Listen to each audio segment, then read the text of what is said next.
Welcome back to Generals and Napoleon. Episode 12 Marshal Mortier, Duke of Treviso. At over 6 foot 4 inches tall, Mortier was the tallest marshal, and it was said that he was also the friendliest marshal. All of his brother marshals had kind things to say about Mortier. Napoleon's volatile relationships with his marshals are well documented. He used a divide and rule system to prevent any of them from being strong enough to overthrow his government. He allowed personal rivalries between them to a point, so that no one of them or group of them could overthrow the emperor. Other than Berthier, who outranked all of the marshals as chief of staff, the other 25 marshals were equal in rank. This led to many disputes on and off the battlefield. Augereau and Lannes were friends, and both despised Murat and Bessières, who were friends. Davout and Bernadotte loathed each other, but Davout and Oudinot were tight friends until 1815, when Oudinot refused to serve in the restored government of the emperor. Davout also had famous rows with Murat and Berthier, the latter somewhat jealous of Davout's strategic gifts. Victor and Soult were cordial to each other, but hated the rest of the group, and the feelings were mutual. Ney's volatile personality made him a difficult man to be around. Massena couldn't stand him, and eventually relieved him of command for insubordination. All of the marshals who served in Spain had a low opinion of Marshal Jourdan, and considered him a lackey of King Joseph. Marmont thought he was smarter than the others, which didn't earn him any friends. Moncey was respected for his honesty, but his ability was questionable, as Lannes stated to Napoleon, quote, "He is a long way from understanding your Majesty's kind of war," end quote. No one liked Saint-Cyr, but the stoic marshal didn't care. Suchet was quiet and effective, a rare combination amongst the marshals. Oudinot, Ney, and MacDonald were similar in their sledgehammer ways, so of course they didn't like each other. Amidst all this turmoil and inner politicking to gain Napoleon's favor, Mortier stood out from the pack, in height and as a friend to all.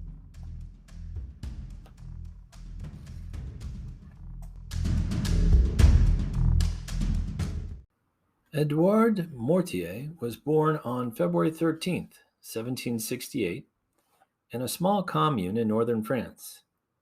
He was the sixth child of Charles Mortier and Marie-Anne Joseph Bonheur. His father was a well-to-do farmer and landowner, which enabled his son to have a solid education.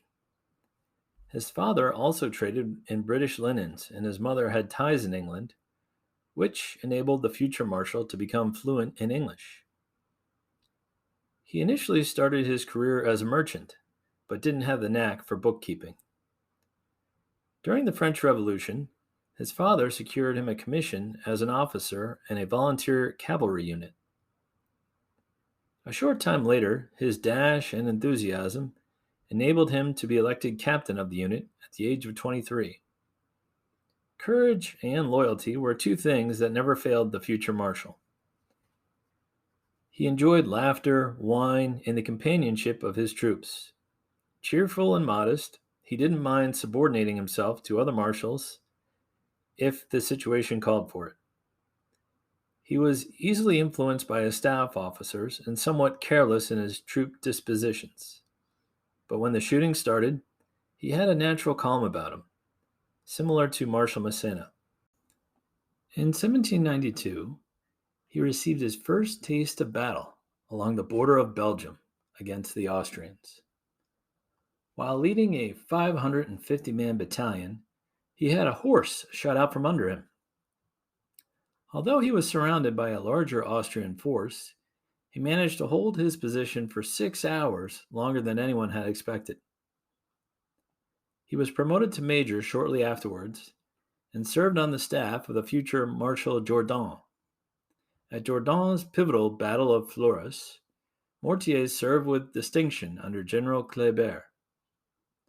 Kléber would write later to Paris about Mortier, quote, "With such leaders, a general can neglect to count the number of his enemies." End quote. Mortier took another step in his career with a promotion to colonel and befriended another colonel, the future Marshal Soult. In 1798, Jourdan recommended him for promotion to brigadier general, but Mortier turned down the promotion. He wasn't a relentless self-promoter like Murat or Augereau. He preferred being amongst his men as a colonel in the front lines.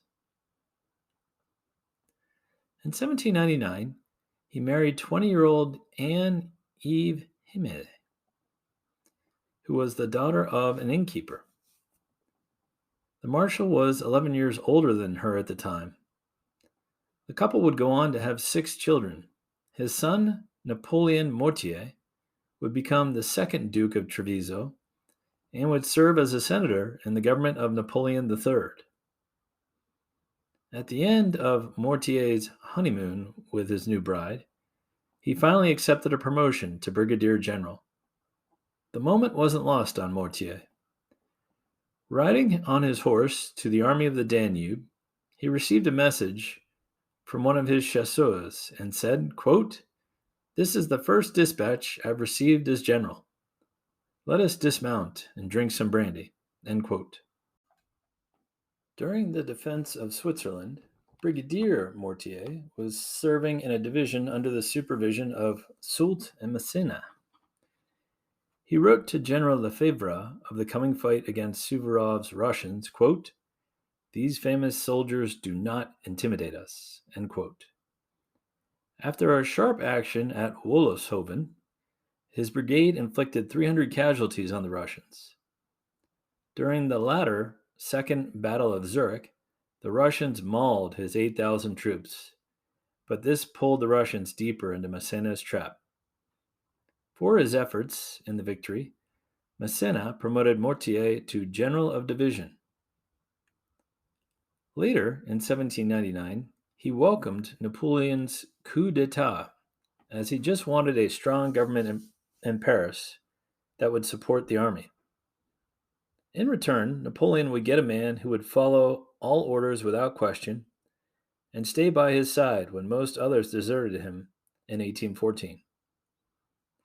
His first mission for the First Council was to seize Hanover, which was a long-held British possession in northwest Germany. Mortier's 20,000 troops marched 145 miles in 5 days and overran Hamburg and Bremen.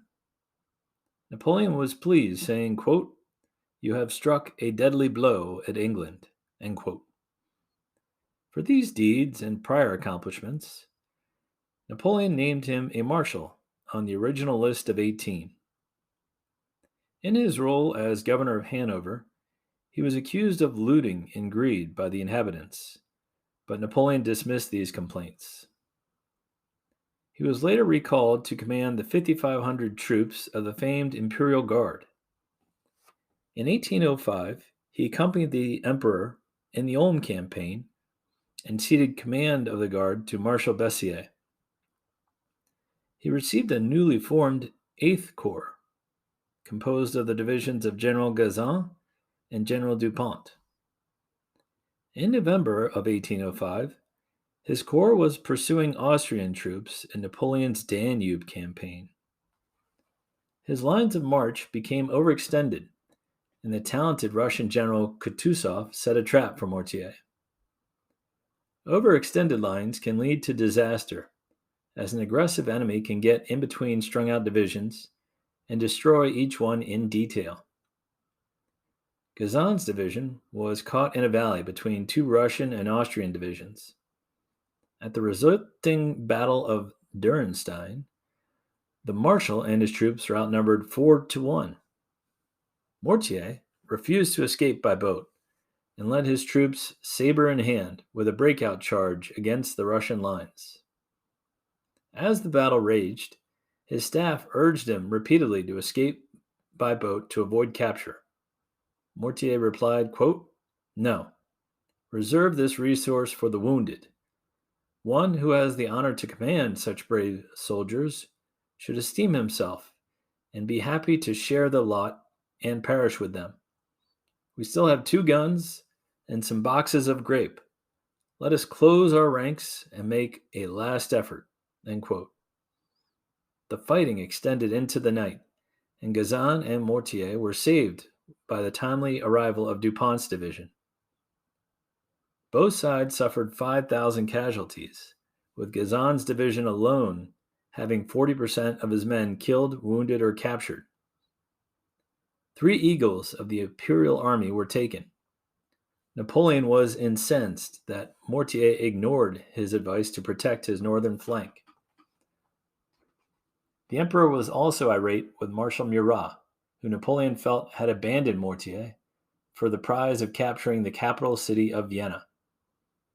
General Gazan received the Legion of Honor for his heroic efforts over difficult terrain. Mortier was reassigned. In 1806, during the war against Prussia, Mortier was called back to the front as leader of the reconstituted 8th Corps.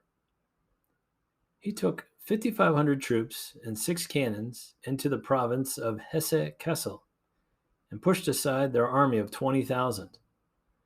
Mortier was made governor of Hesse and Hamburg. In 1807, he reinforced Marshal Lannes and Napoleon in the pivotal Battle of Friedland against the Russians. After that victory, Napoleon made him Duke of Treviso, a hereditary title that was passed down to his son. A month later, he was ordered to Spain as commander of the 5th Corps, consisting of 22,000 soldiers and 50 cannons. He was unique of the 16 marshals who served in Spain in that he hardly had a setback in battle. But he didn't always move at the speed the emperor wanted. He assisted Marshal Montcy in the siege of Saragossa. It was a tough city to conquer because it was protected by 2 medieval walls and 2 rivers. The strength of the city was a maze of stout defensive buildings with narrow streets, which made it easy to barricade the town. After some half-hearted attempts to take the city, Marshal Lannes arrived at the scene to take over command from the 2 marshals and led the French to victory. In November 1809, Mortier assisted Marshal Soult in his epic victory over the Spanish in the Battle of Ocana. In this battle, Mortier performed well. As the front lines of the French, broken by the fire of Spanish cannons, began to waver, the marshal rode up to General Gerard's division. Mortier and Gerard led the division through the front line and caught the enemy at a weak point and completely turned the battle. Mortier was slightly injured by grape shot to the arm, but the victory secured 14,000 Spanish prisoners, 50 cannons, and the entire baggage train of the enemy.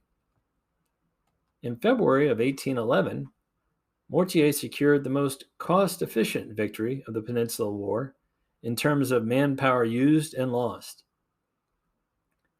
At the Battle of Gabora, Marshal Soult was in nominal command, but Mortier was running the show from the front lines. He had 7,000 troops and 12 cannons arrayed against 12,000 Spanish soldiers and 17 cannons. In a textbook example of a combined arms assault, Mortier used a frontal assault with his infantry to pin the Spanish army, while his cavalry used a surprise attack to flank them from the side. To protect against the blistering cavalry assault, the Spanish formed squares, which made them easy pickings for the French artillery. One Spanish soldier recalled, quote, "Their artillery played upon us in a most horrible fashion, until the square became an oval, and then an unformed mass that the cavalry were able to penetrate and take prisoner." End quote. The Spanish general in charge ignored the Duke of Wellington's advice to entrench his men, and the result for the Spanish was 1,000 casualties and 4,000 troops and all cannons captured. In stark comparison, Mortier suffered just 403 casualties. From Spain, Mortier was recalled to command the 17,000 troops of the Young Guard in the 1812 invasion of Russia. For those of you who might be unfamiliar with the Imperial Guard, they were an elite group of soldiers that acted as Napoleon's personal bodyguard and tactical reserve. The Guard received better pay, food, quarters, and equipment, and all guardsmen ranked one grade higher than the regular Grand Army soldiers. The other French troops referred to them as the Immortals. The 1812 trek across Russia was a difficult one. As Mortier stated, quote, "I have seen nothing but ruined houses and abandoned carts. 10,000 horses have been killed already by the cold rains and by eating unripe rye. The smell is perfectly horrible. But that is not as bad as the shortness of rations. Several of my young guard have already starved to death." End quote. Despite the repeated requests of the other marshals, Napoleon refused to use his guard at the climactic Battle of Borodino. The wisdom of this decision has been debated for 200 years. After the French army captured Moscow, Mortier was appointed governor of the city. After the decision was made to leave Moscow and return to France, Napoleon sent Mortier a barbaric order to blow up the Kremlin. Whether it was due to wet fuses or Mortier's better judgment, the Kremlin was not destroyed. During the retreat to France, the Guard played a vital role in the Battle of Krasny by holding open the road of escape for the French army. This description of the Old Guard provides some detail on the resolve of the Guard units. It comes from a Russian partisan leader named Denis Davidov. Quote, "After midday, we sighted the Old Guard, with Napoleon riding in their midst. The enemy troops, sighting our unruly force, got their muskets at the ready, and proudly continued on their way without hurrying their step. Like blocks of granite, they remained invulnerable. I shall never forget the unhurried step and awesome resolution of these soldiers, for whom the threat of death was a daily and familiar experience. With their tall bearskin caps, blue uniforms, white belts, red plumes, and epaulettes, they look like poppies on the snow-covered battlefield. Column followed upon column, dispersing us with musket fire and ridiculing our useless display of chivalry. The Imperial Guard with Napoleon plowed through our Cossacks like a 100-gun ship through fishing skiffs." End quote. This display of military efficiency influenced the Russian general Kutuzov to cancel a planned offensive. Instead, the Russian cannons blasted away at the Young Guard from afar. During the cannonade, Napoleon summoned Mortier and told him, quote, "There is not a minute to lose. The enemy is breaking through on every side. Kutuzov may reach the last bend of the Dnieper before me. I must move rapidly with the Old Guard to occupy that passage. Davout will relieve you. Together you must try to hold out at Krasny until nightfall. Then you will rejoin me." End quote. Despite the Guard's impressive effect on the Russians, cold and hunger decimated their ranks, along with the rest of the French army. Only 1,500 of the Young Guard survived to reach the Berezina River. Mortier finally made it back to Paris in February of 1813. Mortier continued to lead the Young Guard at the battles of Lutzen and Bautzen in 1813. He also shared in Napoleon's victory at Dresden, but this was to be the last big success. A short time later, Napoleon, Mortier, and the other marshals suffered an awful defeat at the Battle of Leipzig. Later, in the 1814 defense of France, Mortier was to outshine the droopy-plumed marshals like Victor and Marmont, who looked ready to throw in the towel. Mortier went above and beyond with his loyalty and performance when his peers did not. During the Battle of Paris in late March 1814, Mortier led 6,000 young guard troops against 30,000 Allied soldiers in a futile attempt to save the city. Once he learned of Marshal Marmont's surrender, Mortier sent his troops to Napoleon to assure him, quote, of my constant loyalty and the devotion of the young guard, end quote.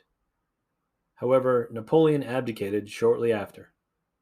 Only then did Mortier swear his allegiance to the returning King Louis XVIII. He was made a peer by the king, but later rejoined Napoleon's cause when the emperor escaped from Elba.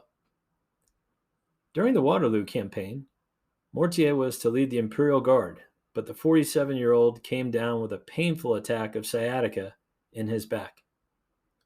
He was barely able to walk and unable to even mount a horse. The rigors of campaigning were hard on both Napoleon and his marshals. Mortier asked Napoleon to be relieved of command. He sold 2 horses to Marshal Ney right before the climactic Battle of Waterloo.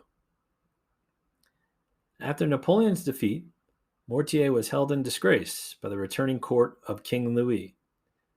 But he was returned to favor in 1819 and made a peer once again. In 1826, at the funeral of Marshal Suchet, Mortier delivered the eulogy of his former colleague. In the 1830s, Mortier served as ambassador to Russia and briefly Minister of War. In 1835, Mortier was doomed to become the last marshal killed by violence. During a review of the Paris National Guard, the 67-year-old Mortier was in the company of King Louis-Philippe on the parade route. As they marched the retinue through the streets, a political dissident named Giuseppe Marco Fieschi attempted to assassinate the king with a volley gun. The assassin fixed 25 musket barrels to a wooden frame and prearranged them to fire simultaneously. A few of the barrels burst when he fired them, and Fieschi was gravely injured. He was captured and tried along with 2 co-conspirators. All 3 went to the guillotine. 18 people were killed in the attack, including Marshal Mortier, and another 22 were injured. The king received only minor injuries, but wept openly at the marshal's funeral. His wife would go on to outlive the marshal by 20 years. The remaining marshals were shocked by his violent death. On hearing the news, Marshal Soult pointed to the heavens and remarked, quote, I began to hear them sounding the recall up there, end quote. Mortier's battle record was 9 wins and 4 losses.